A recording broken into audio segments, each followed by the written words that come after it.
Bonjour, alors je voulais vous faire une vidéo sur euh, qui est Epembia. Alors Epembia, c'est donc mon entreprise de massage et de bien-être que j'ai créée en 2020, été 2020.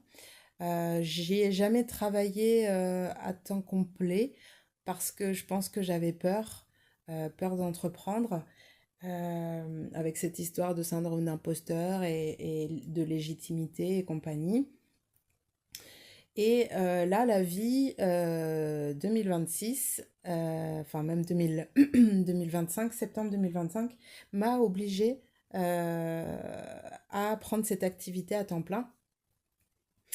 Et Pembia, à la base, elle naît après deux formations. Une formation pour être professeur de yoga, qui a duré 4 ans, et une formation pour être, donc c'était du Hatha Yoga, de l'énergie, par un maître yogi nommé Roger Clair. Et ensuite, une formation en formation en massage bien-être, avec des bases incroyables, une transmission dans la posture, qu'elle soit la réelle posture physique, pour ne pas se blesser quand vous massez, ne pas se fatiguer, ne pas se créer de tendinite ou de lombalgie ou ce genre de choses. Ou aussi dans la posture professionnelle à adopter, etc. Enfin bref, une formation très très complète de Marie Blazic sur Tours, qui a toujours son école de massage. Et je vous la recommande fortement.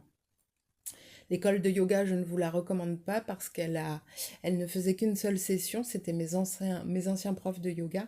Et aujourd'hui, ils n'enseignent plus pour transmettre la formation, en tout cas pour être professeur de yoga. Et donc, je décide de me mettre à mon compte à ce moment-là, après ces deux formations, et je vais continuer de me former personnellement, comme je l'ai toujours fait depuis 2010, à travers des thérapies, différents stages, etc. Je ferai aussi une vidéo là-dessus, qui m'ont permis d'acquérir énormément d'expérience, d'introspection personnelle, mais aussi de pouvoir décoder euh, les autres dans leur profil psychologique ou dans leur manière d'interagir, de relationner.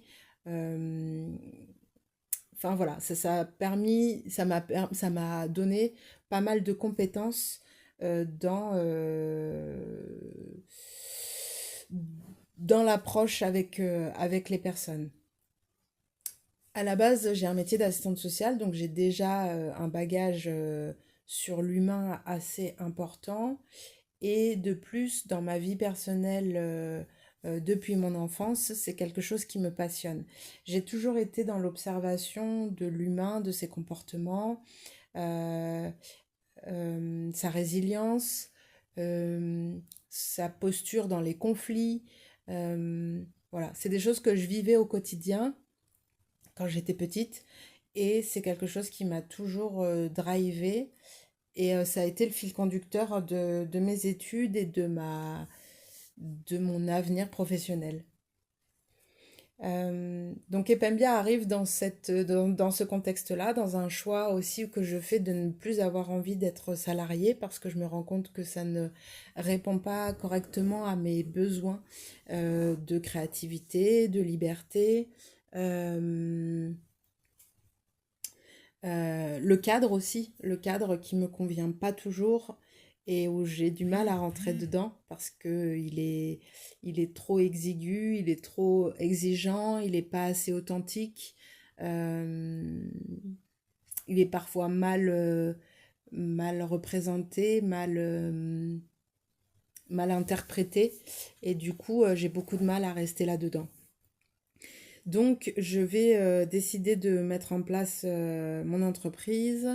Et donc là, depuis 2025, septembre 2025, j'œuvre à temps plein en tant que masseuse dans les Hautes-Pyrénées, à Puy-d'Arieux, dans un petit village. Et à la base, donc j'ai la capacité de donner des cours de yoga. C'est ce que j'ai fait pendant quelques années dans mes anciennes régions où j'ai vécu.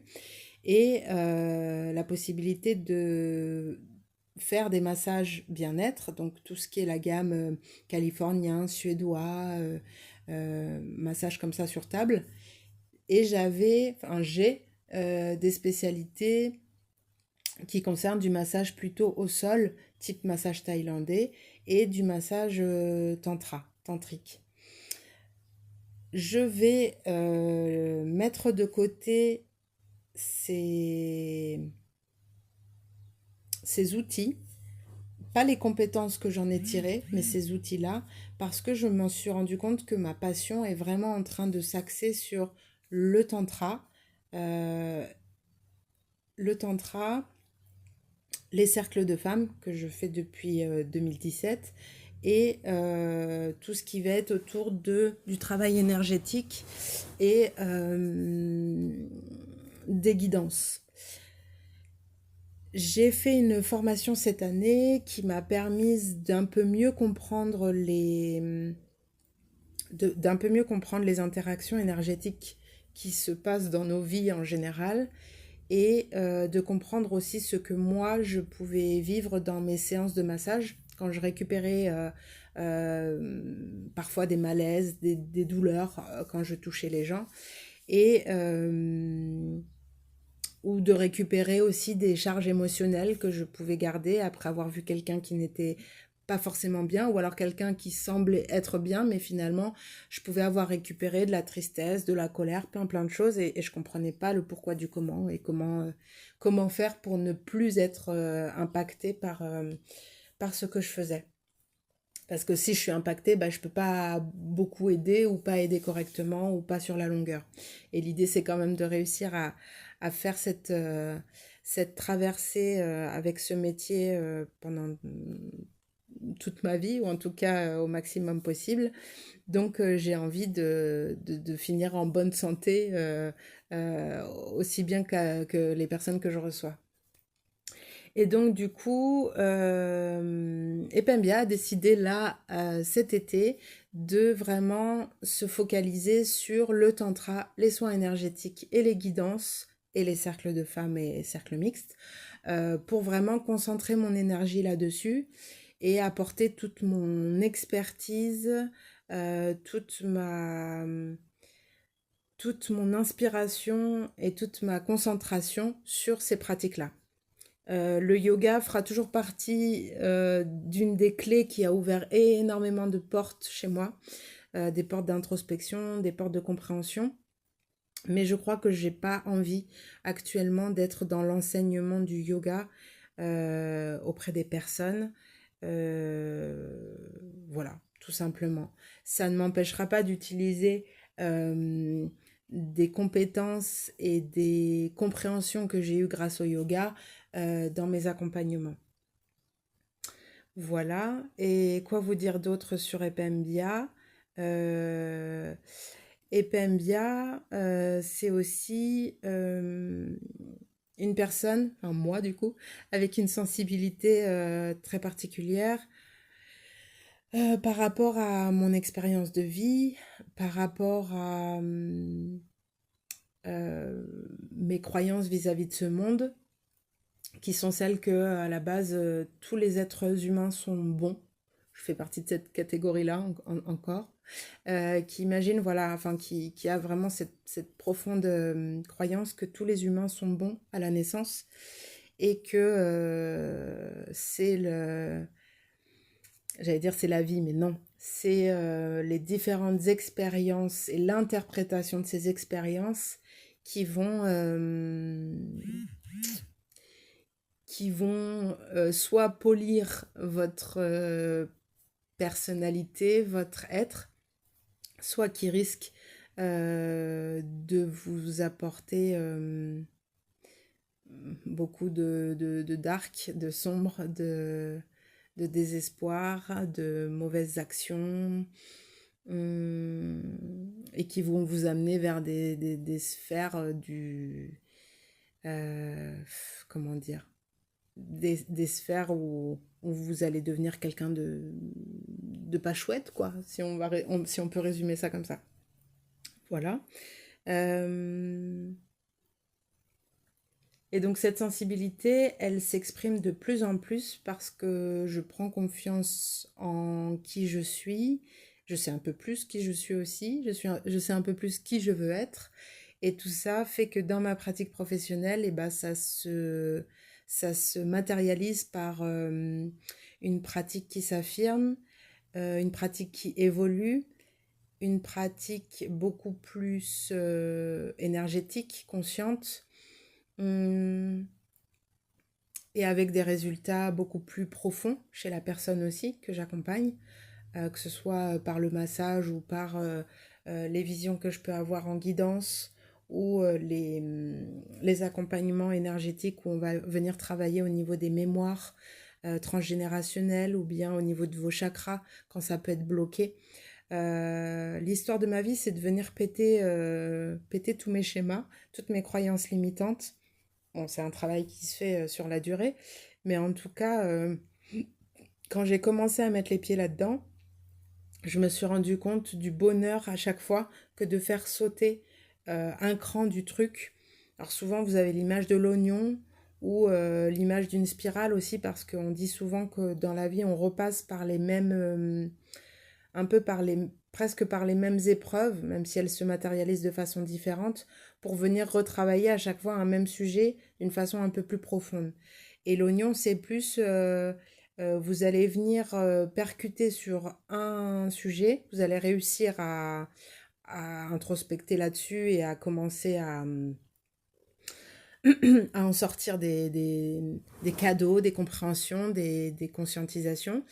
Et derrière, il y a une couche qui tombe, hop, vous retombez sur une nouvelle couche, sur un autre sujet ou sur le même sujet, mais en tout cas, il y a encore un truc à gratter pour encore vous élever et un peu mieux vous connaître, un peu mieux vous comprendre.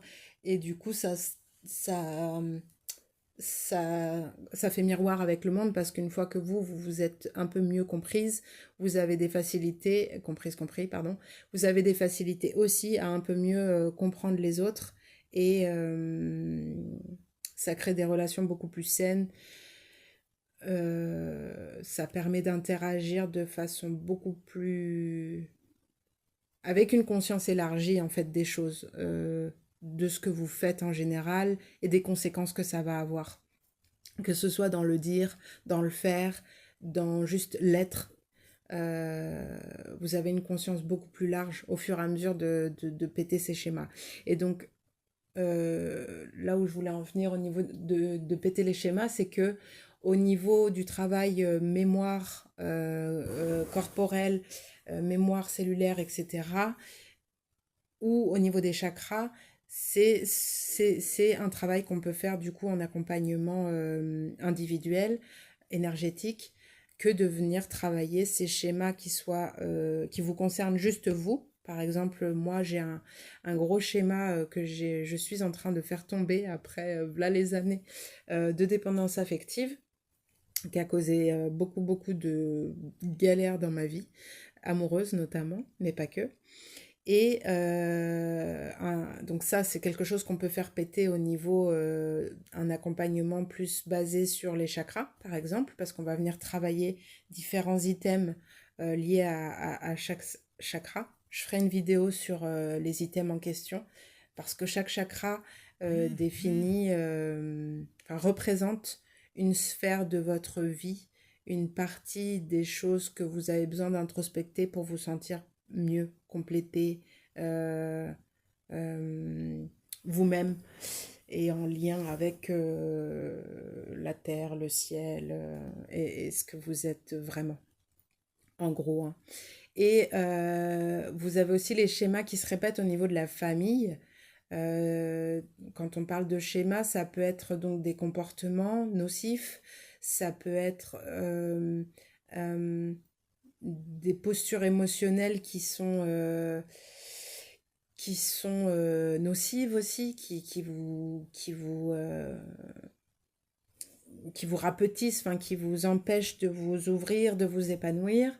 Et ça peut être un truc comme ça que vous portez de génération en génération. Ça peut être transmis via des maladies qui se répètent, pareil, des syndromes cardiaques, des syndromes au niveau de cancer qui se répètent dans la famille, des problèmes aux poumons, des problèmes circulatoires, enfin voilà, il y a plein de choses. Ça peut être des choses pareilles qu'on fait péter en accompagnement énergétique au niveau des mémoires cellulaires. Voilà, c'est là où je voulais en venir. Voilà, donc ça c'est Epembia, c'est mon entreprise. Et il faut savoir pour la petite histoire que Epembia, en Miéné au Gabon, donc les origines de mon papa et donc de moi, Épée et Mbia, ça veut dire faire le bien, donner le bien. Donc j'ai trouvé ça très drôle de porter ce nom et d'avoir vraiment cette vocation depuis que je suis petite à vouloir aider les autres, à vouloir réparer, à vouloir sauver, on peut le dire, même si maintenant j'ai un peu mieux compris toute la partie négative de ce mot. En tout cas, euh, elle m'a permise, cette envie de sauver, de me mettre en route sur ce chemin-là. Et donc rien que pour ça, c'était quand même un cadeau que d'avoir ce syndrome-là du sauveur au départ pour impulser et me donner la force et l'envie d'aller vers l'entrepreneuriat dans le bien-être. Voilà. Donc c'était le petit sujet, la petite présentation sur Epembia.